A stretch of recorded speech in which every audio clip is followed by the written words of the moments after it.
Hai, welcome back to my channel Kak Dosen Merauke. Jangan lupa like, share, dan subscribe. Selamat menyaksikan.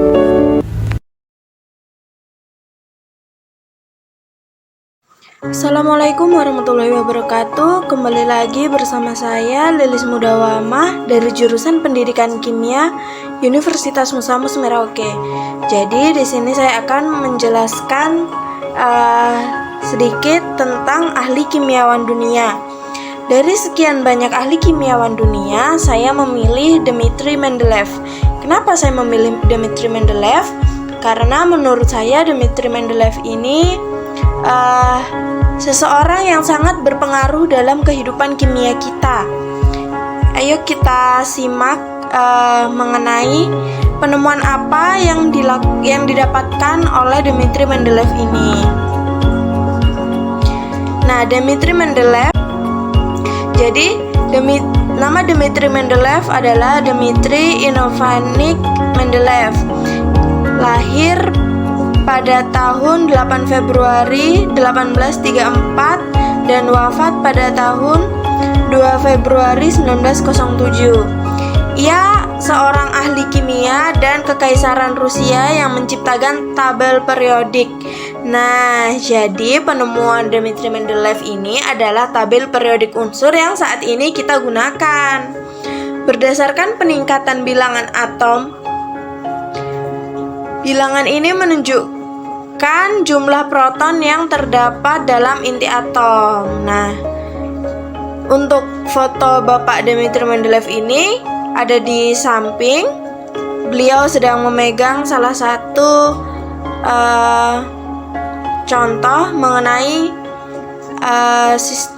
tabel periodik unsur yang beliau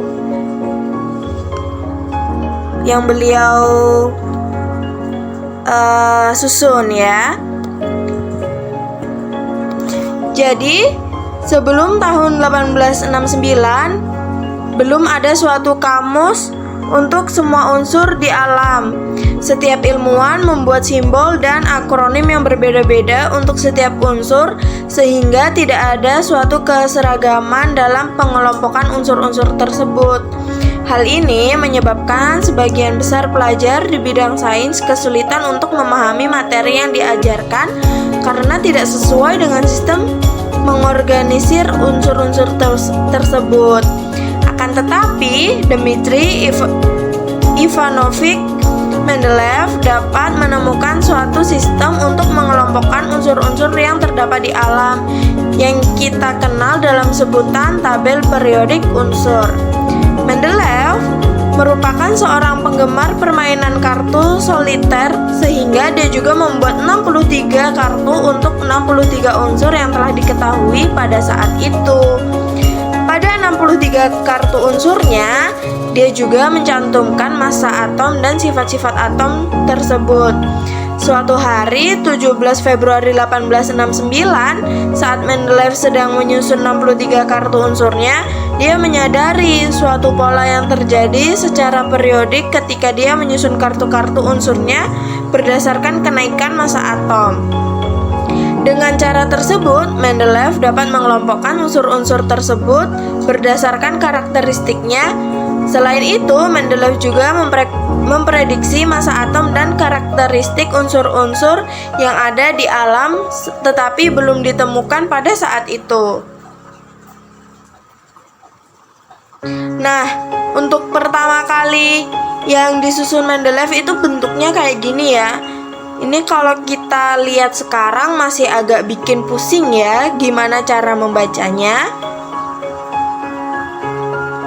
Awalnya, gagasan tabel periodik unsur tidak diterima oleh para ilmuwan saat itu, sampai akhirnya ditemukan unsur gallium oleh de Boisbaudran. Unsur gallium sendiri telah diprediksi keberadaannya di alam oleh Mendeleev sebelum gallium ditemukan. Mendeleev menamai unsur gallium dengan eka aluminium karena letaknya satu tingkat di bawah aluminium. Mendeleev juga sudah memprediksi massa atom dan sifat-sifat dari gallium, serta prediksinya tersebut terbukti benar. Sejak saat itulah popularitas tabel periodik unsur buatan Mendeleev melambung tinggi dan para ilmuwan akhirnya menerima gagasan yang diajukan Mendeleev. Sebagai contoh, Mendeleev menemukan Ti dengan AR48 pada golongan 4 dan membiarkan golongan 3 kosong karena Ti lebih mirip dengan C dan Si daripada dengan B dan Al. Mendeleev yakin masih ada unsur yang belum dikenal yang akan menepati golongan 3 tersebut. Bahkan Mendeleev meramalkan sifat dari unsur yang belum dikenal itu. Perkiraan tersebut didasarkan pada sifat unsur lain yang sudah dikenal, yang letaknya berdampingan baik secara mendatar maupun secara tegak. Ketika unsur yang diramalkan itu ditemukan, ternyata sifatnya sangat sesuai dengan ramalan Mendeleev. Salah satu contoh adalah germanium atau Ge yang ditemukan pada tahun 1886 yang oleh Mendeleev dinamai eka silikon.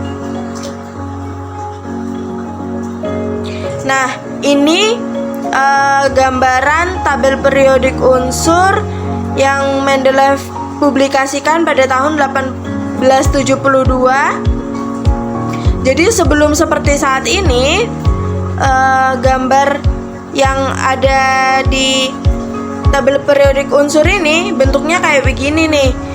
Jadi perubahannya banyak banget ya, dari yang kayak begini masih agak susah dimengerti sampai yang sekarang lebih mudah lagi untuk dimengerti dan dipelajari. Sekian dari saya, semoga dapat membantu